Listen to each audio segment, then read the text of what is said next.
There was a couple about 30 years ago that flew to Haiti and fell in love with a little 5-year-old girl named Addie.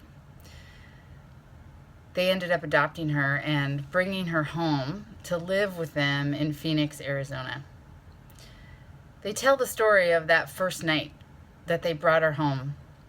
They introduced her to her new brothers, who were then 11 and 13, and they set a place for her at their dinner table.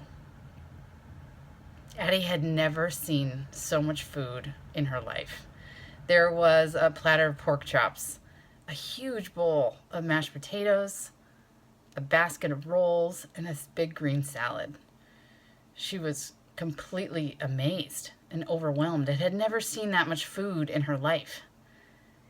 After the blessing, the young boys promptly dug in. They just filled their plates with as much food as they could get on it.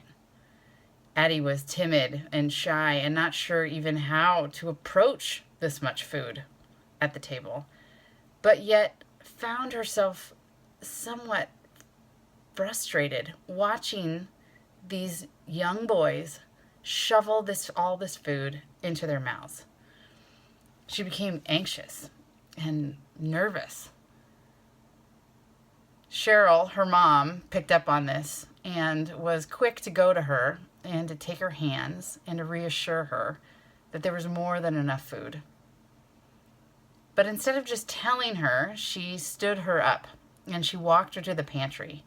She showed her 3 loaves of bread and where the peanut butter was kept. She showed her some of the chips in there and fruit snacks for lunchtime. And then they moved over to the fridge, and she opened the fridge and she showed her 2 more gallons of milk.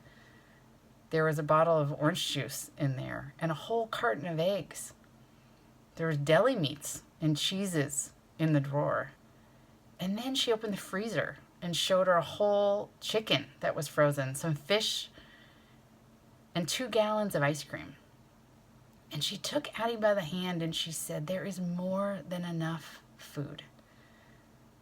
You will always be fed." And it reminds me of when Jesus is about to leave his disciples and go to the cross. He tells them, "I am leaving now, but I am not leaving you orphaned. I am sending you the Holy Spirit, and he will create a new life for you, a life that is abundant, a life where we all will be fed."